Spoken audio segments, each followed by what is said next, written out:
राधा राधा। 15 वर्षों से यूके में रह रहे हैं।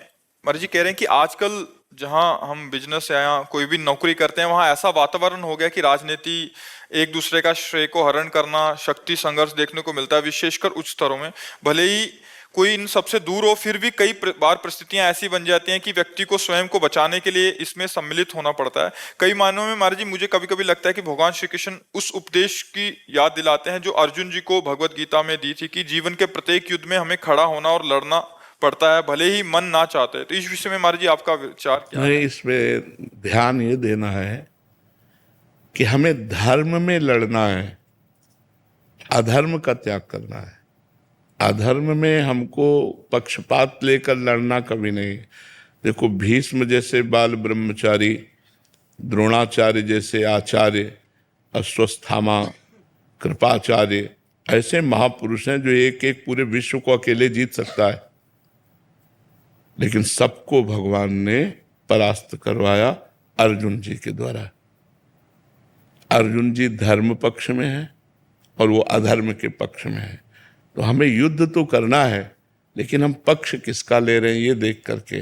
कहीं ऐसा ना हो कि हम अधर्म के पक्ष में खड़े हों। अगर अधर्म के पक्ष में है तो विश्व विजेताओं को भी नष्ट होना पड़ा। 6 महीने बाणों की सैया में अखंड बाल ब्रह्मचारी महाभागवत भीष्म जी को, जो गंगा पुत्र है, शांतनु पुत्र है, और द्रोणाचार्य जिनकी धनुष की टंकार हो जाए तो विश्व में अजेय है, भगवान के स्वरूप है। तो द्रोणाचार्य जी बहुत बड़े महापुरुष है, लेकिन गर्दन कटवा दी। ठाकुर जी ने दृष्टद्युम्न से कह के गर्दन कटवा दी, अश्वत्थामा मरो, ये सूचना दो। जहां उन्होंने धनुष बाण गर्दन कटवा दी। क्यों? अधर्म के पक्ष में खड़े हैं। तो हमें लगता है कि हम लड़ें, लेकिन यदि वो अधर्म का पक्ष हो तो हमें त्याग करना चाहिए, और धर्म के पक्ष में हमें जीवन भर लड़ना है। अपने से भी लड़ना है, औरों से तो बात जाने दो, अपने से लड़ना है। जो अपना माना हुआ मन है, जो अपना मानी हुई इंद्रियां हैं, ये हमारी बहुत बड़ी शत्रु हो गई है। इन्होंने हमें विषयों में फंसा दिया है, इन्होंने हमसे अधर्म आचरण कराए हैं, इन्होंने हमसे बुरा करवाया है। हमको भारी युद्ध महाभारत यहाँ करना है, अंदर महाभारत करना है। इस मन से, इस इंद्रियों से लड़ जाए और जीत जाए, वो सबसे बड़ा योद्धा।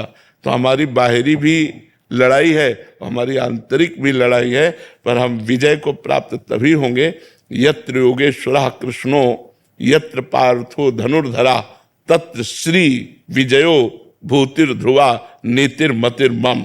संजय कहते हैं मम नीति, ये मेरी नीति है, ये मेरा ज्ञान है।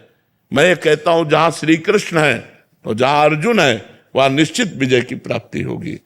तो धर्म में अगर हम लड़ेंगे, लड़ना ही पड़ेगा। धर्म में लड़ेंगे तो हम विजय को प्राप्त होंगे अंततो गत्वा। वर्तमान में भले हम असफल नजर आवे, लेकिन हमारा जो भविष्य होगा वो बड़ा उज्जवल होगा। और अधर्म में यदि हमने पक्ष ले लिया तो वर्तमान भले सफलता युक्त दिखाई दे, लेकिन परिणाम बड़ा बुरा होगा। जैसे वर्तमान कौरवों का बड़ा धूम धड़ाके का था, हाथी झूम रहे मस्त, और पांडव 12 वर्ष का वनवास, 1 वर्ष का अज्ञातवास। लेकिन परिणाम हस्तिनापुर चक्रवर्ती सम्राट महाराज युधिष्ठिर, और 100 के 100 मारे गए। तो हमें थोड़ा ये समाज में ध्यान देना पड़ेगा। यही एक अधिकारी खड़ा होकर के बोला था, जब से मैंने आपका उपदेश सुना तब से नियम लिया है कि हम कभी भी घूस नहीं लेंगे और बड़े अधिकारियों की अधर्ममयी आज्ञा नहीं मानेंगे। तुमको आपको सस्पेंड कर दिया जाएगा। बोले 3 बार हो चुके हैं। बोले 3 बार सस्पेंड हो चुके हैं, अब हम इस्तीफा देने के लिए तैयार हैं, लेकिन हम अधर्म नहीं करेंगे। इसमें केवल भगवान साथी होते हैं, उन्हीं का भरोसा लेके चला जाता है। आप धर्म से चलो तो आपके कई खिलाफ खड़े हो जाएंगे।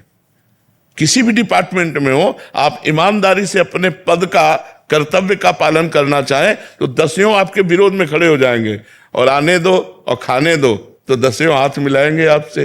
तो परिणाम अच्छा नहीं होगा, उसका से रावण के भाइयों ने, उनके पुत्र ने ये कहा कि मतलब उन्होंने समझाया रावण को जाके कि आप अधर्म के मार्ग पर हैं। हाँ। लेकिन जब विभीषण जी समझाने गए कुंभकर्ण जी को, तो कुंभकर्ण ने आगे से ये उत्तर दिया उन्हें कि मतलब यहाँ पे रावण जैसा भाई और राजा, मेरा इस समय दायित्व है कि हमारा इस समय हमारे यहाँ पे युद्ध चल रहा है। कुंभकर्ण ने उनसे यही कहा कि भाई मैं धन्य मानता हूं कि तू मेरा भाई है।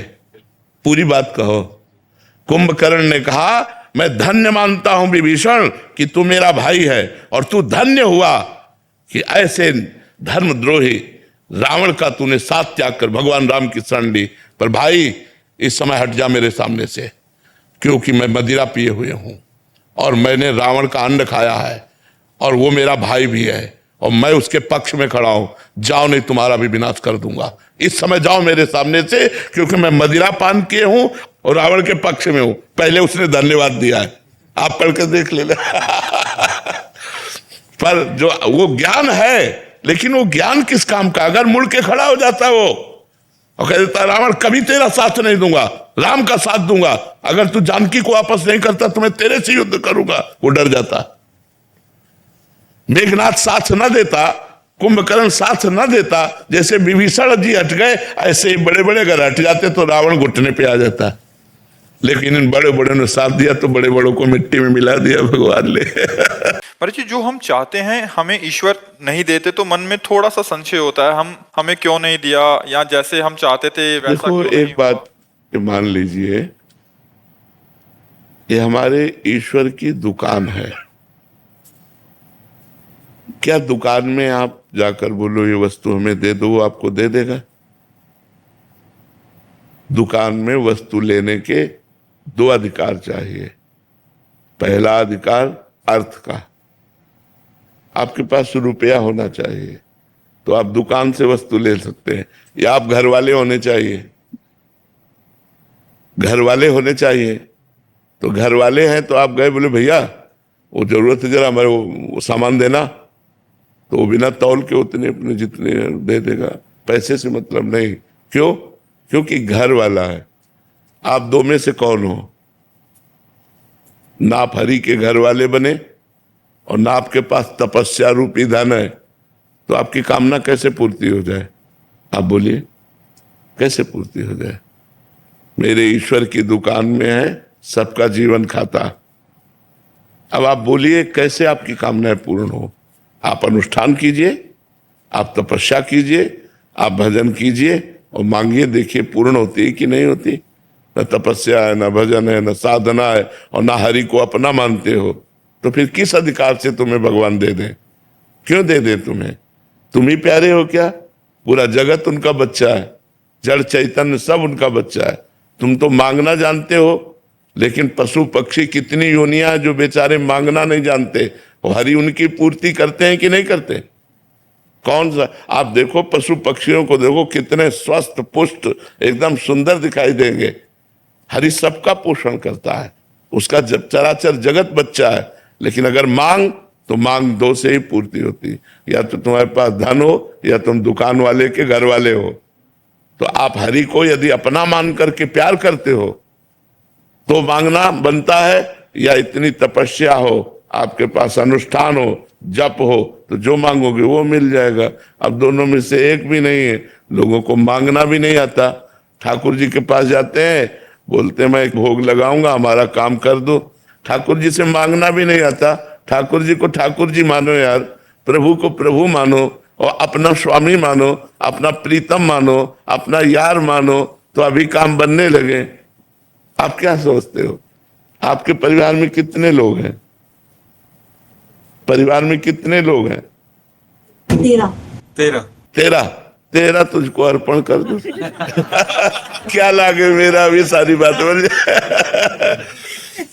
वो ऐसे रीझता है। जैसे देखो, हमने एक बार उदाहरण में बताया था कि जैसे एक पिता मानो 4 बेटे हैं और 4 बेटों को एक एक सेव दिया, पिता ने ही दिया। अब उसमें से एक बेटे ने दौड़ करके गोद पर चढ़कर कहा पापा आप पाओ ना, और पापा के मुंह पे लगा दिया। अब पापा क्या करेंगे? उसके हाथ से सेव ले लिया और अपने हाथ से उसको पाएंगे। अब जो दुलार इस एक को मिलेगा वो तीन को नहीं मिलेगा। पिता की ही वस्तु तो दियम वस्तु गोविंदम, लेकिन हम दौड़कर भगवान को पहले भोग लगाया और फिर प्रसाद पाया तो हम भगवान की कृपा पात्र बन जाएंगे। तो हम भगवान को अगर इस तरह से कि हम आपको 1 किलो लड्डू चढ़ाते तो भूल मत करो, भगवान को लड्डू पेड़ा नहीं चाहिए। भगवान अनंत ब्रह्मांडों के स्वामी है, उनको तुम्हारा भाव चाहिए। तो भाव है नहीं, प्रेम है नहीं, तपस्या है नहीं, तो कामना क्यों पूर्ति हो? हमें बताओ ना कैसे पूर्ति हो कामना की। अगर हम भगवान से कोई चाह पूर्ति कराना चाहते हैं तो हमें 2 में से 1 होना पड़ेगा। या तो भगवान के बनो, पक्का पूरा सबर तेरा तुझको अर्पण, क्या लागे मेरा, या तो ये आओ और या फिर तप करो और फिर देखो कामना की पूर्ति होती कि नहीं। ऐसे कामना की पूर्ति नहीं होगी। ऐसे भगवान को कोसो मत। संपूर्ण सृष्टि भगवान का बच्चा है और संपूर्ण सृष्टि को आवश्यक सामग्री भगवान सबको दे रहे। कामनाओं की पूर्ति के लिए आपको तप करना पड़ेगा, आपको भजन करना पड़ेगा। कामनाओं की पूर्ति के लिए आपको भगवान से प्यार करना पड़ेगा, तभी आप ले सकते हैं। जी। योग